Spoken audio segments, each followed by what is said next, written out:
What you're about to watch is a special private training session for people who bought a copy of my book, Built to Serve. Enjoy. Just a generic Q&A session now to help you, whatever you're struggling with. And let's open it up. So Zoom user in the house. Welcome aboard, Zoom user. What do we got? Evan, my name is Lilibet Nieto. Lily? Yeah. So actually coming from a caregiver line of work, and I'm now going to start coaching, whereas how caregivers can reunite families, especially coming here to Canada, and how they're going to start Canada in the house. I love it. Okay, great. I'm from Toronto. We're just neighbors. Oh, wow. We're neighbors. Yeah. So that's what my idea. But you've spoken about the VA. Mm-hmm. So I'm thinking where to get the help for a VA. So to set up my back office. Mm-hmm. And so to make this like already set up before I start my webinar. So 2 options. One would be any personal connections that you have. A lot of the home care people, at least here in Canada, are from the Philippines. Yeah, that's right. So if you already have connections in there's a lot of people in the Philippines also who are doing VA work as well. Okay. So it could be personal connections and saying, let everybody know in your caregiver community that you're looking to hire somebody in the Philippines to help with your VA work. And you might, land on somebody great. The good thing about that is they're connected to the caregiver community already, because they're a friend or a family of somebody who is a caregiver here in Toronto, right? Or Canada. Yeah. So those are some recommendations. And that's just letting your friends know and letting your customers know, hey, I'm looking to hire somebody who can do this for me. The second is we use Upwork. So UP, like up, and then work is where you can hire people for VA around the world for different projects. If anybody's hiring, like, you can just go a lot faster when you have people helping you, and it doesn't have to cost a lot of money. Like when I was giving the advice to Maria, I could have said, hey, Maria, you go out and make this list, and you go out, and she's already rolling her eyes. She could do it, but for the amount that it's going to cost her, it's just not worth it, right? It's just not worth it for her to put the list together and email people. Exactly. But for her to be on the first call, absolutely. Like, we don't want Dylan on. Is anybody here named Dylan? I don't think so. We're using Dylan as an example. Okay. We don't want Dylan to be making the first call because he probably won't know what to say. We need that to go to Maria. So, like, where is the highest leverage for her? Part-time worker overseas. Just makes a lot of sense. And for a lot of people, like, that's a great job. A lot of the people who work for me did not like their job prior, might have been traveling 2 or 3 hours out of town, like, each way to get to their job and come back to do some call service, call center service work. You're going to treat them like a human being, like their boss. I mean, most bosses suck. So here you are, like, actually caring about them. So it's a great life for them as well. Not just, you get work off your plate. So yeah, Upwork is great. What I'd recommend for anybody who's looking to hire on Upwork is even just hiring period, work on something small together first. Work on something small together first. Make sure you like them. Make sure there's a good vibe there. Make sure they're skilled. They're doing the work well. They're not, taking longer than they should. They're not asking dumb questions or asking no questions, right? Like, it's a good vibe. And so when we hire, we might end up hiring 10 or 20 people for a position where we have one opening, and it's paid. So, like, it's not just volunteer for us, but we'll pay them to do a trial job. And whoever really, Nina's the asset test now. Like, if you're going to work at our company, you have to get along with Nina. Or there's problems. So hey, if you like work, if Nina likes working with you, boom, you're hired. Let's go. And you have the skill set, obviously. But it's in that, we'll hire people for up to 5 hours on a job we think should take 2 hours. Wow, amazing. And then if the person who we like working with the most, who also brings, does the job obviously, but it was a pleasure working with, then we'll go deeper with them. And that's what I love doing. Like for me, it's still vibe first. And then this is like for Sumit here, and he's still around, but when you're hiring, it's vibe first too, like heart first. Yeah. He's there, he's on his phone. Like heart first on the hiring, and then still head. You're not just hiring somebody because you love them and you think everything's going to work out and be amazing. They still have to be able to do the job, but heart first. Like if you went to work and you love the people you're working with, then a lot more great things can happen. I mean, like I see Zane here. When Zane and I were talking about him and Movement Makers and being involved, helping in the early, the intros for it, and being the Built to Serve coach. I wasn't looking for a Built to Serve coach.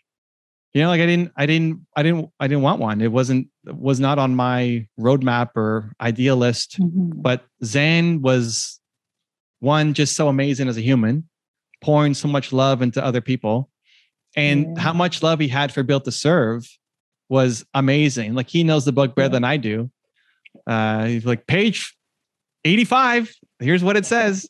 He's got copies that are falling apart because he's read it so much. Like the pages are falling out and all over the place. It's just like, I love this human. I need to do something with him. Like I need to find a way to do something more with him. And so that it led to this, right? So I think you should vibe first. And so you won't know that just by a cover letter. It's also like the recommendation to Chris to actually fly out or drive out 8 hours to go see the guy, because he can feel like the heart. You'll get a better structure and a better deal likely than even definitely over an email, but then doing it over a Zoom. Yeah. Thank you so much. I have a technical question though. If I want to search for people on Instagram in my niche, because I also work with women that are wanting to release weight and more emotional eating, and it's a sensitive issue. Do I just in the search put hashtag what I'm looking for, and then what happens? Or tell me what to do, like the technical piece. Yeah. So in the search bar at the top, it depends if you're using desktop or mobile, but still you can search, you put in hashtag emotional eating. But then it'll often bring me to like somebody who's, like I just put in women weight loss, and then it comes to some, like a coach that's her page. So it'll give you options. You can do people, and it'll also say hashtags. You can click on the hashtags and then see. Okay. Another way around it is when you're searching like woman weight loss, don't put a space in there, because hashtags can't have spaces, right? Okay. I mean, sometimes underscores, whatever, but you will get a mix of people who are also doing what you're doing. Those are the people that we want to skip. Okay. Right. So like more than one comes up, like you go to different hashtags, or when you go to that hashtag, does it open up all? I'm sorry. I'm like really learning how to do Instagram. Yeah. No, it's good. When you click on a hashtag, it'll show you what the top posts are for that thing. And then the most recent posts as well.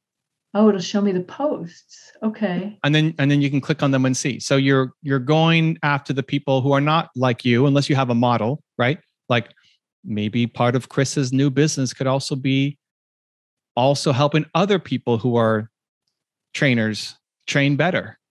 Like if he's searching up dad bod, he'll get some people who are also trying to promote their personal training business. Yep. And he could reach out to them and say, hey, I've been doing this for X number of years. If you need help growing your business, I'm happy to hop on a call and help you. Right. So that's a different model. I don't know if Chris wants to go after that audience or not. Other trainers. He's like, maybe. Like, cool. Like ditch it. I don't care.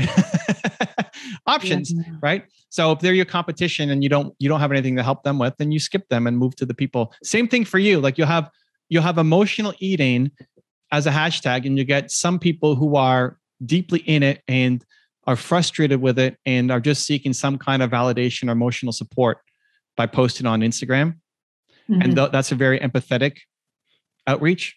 You'll have other people though who are making fun of it, who are posting like a cartoon or a funny meme, and so then you lean in on the humor and you can say, hey, but if you actually struggle with this, I could help you.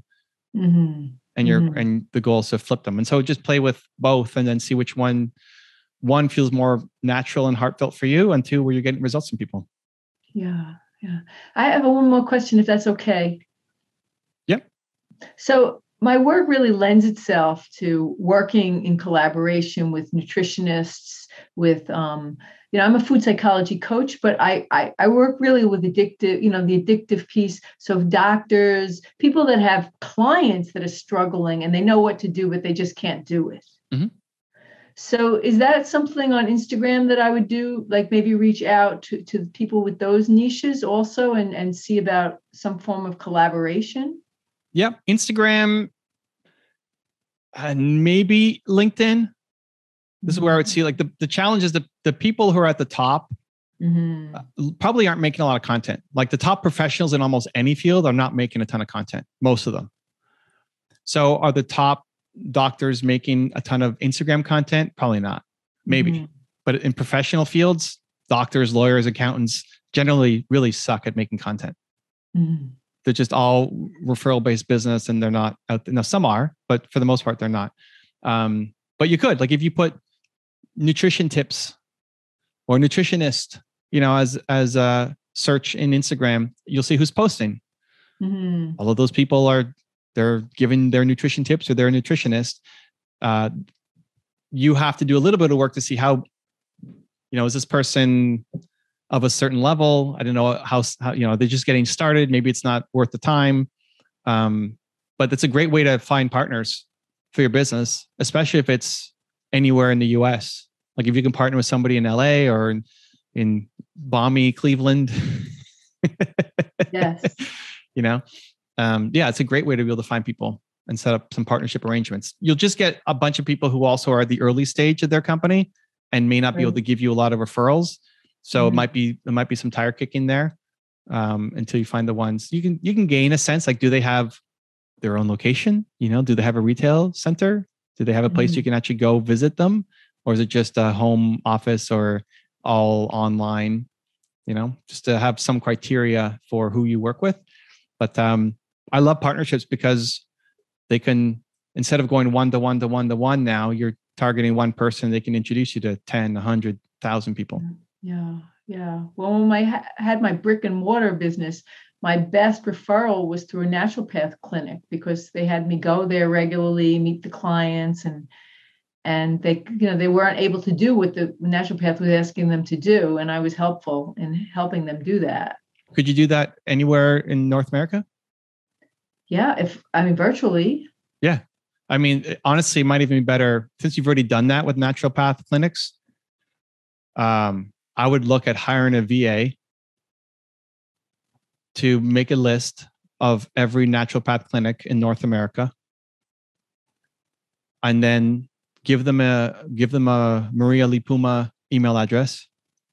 Dylan at Maria Lipuma, and now Dylan is emailing everybody to say, "Hey, would you like to talk to Maria about this?" Right. That's great. And you create a little script for them to send off. Like Dylan is not a full-time person at your company. Dylan's just researching and sending out emails from your company. And then when they say yes, most people will ignore it or goes to spam or whatever. Great. And then some people will say, okay, yeah, let's hop on a call. And then Dylan gives it to you and Maria takes over. Honestly, like if you have that model already worked out, it's already happened for you, that'll be faster for you to grow your business. And I can use testimonials and all that All you need to do is get somebody on a call because you've already done it before. That'll be much faster than doing it through social media. Okay. So hiring a VA to get me a list of the naturopaths in North America and sort of create an email that they can just send out, inviting them to have a chat with me. Mm-hmm. Okay, great idea. Thank you, Evan. Oh, thank you so much for what you bring. I'm just amazed by you. You're an amazing, power of example. I know I'm embarrassing you, but really, I'm going to turn this red now. I'm going to turn that color on my face now because of you, Maria. But listen, as much as I love content and YouTube, it's not always the best next step, right? Like honestly, for you just need to have enough of a profile that if they look you up on Instagram, there's something there or YouTube. Like there's something there. If I put in your name, like who is this Maria person? Is she legit? There's something there that shows enough of what you do.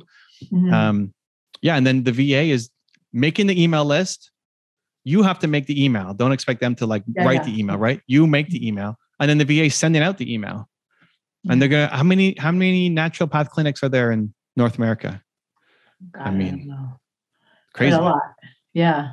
I mean, in the next 2 towns around here, there's a lot. Yeah. So if you have if you get 1% of 1% of 1%, you already have more business than you know what to do with. That's great. Yeah.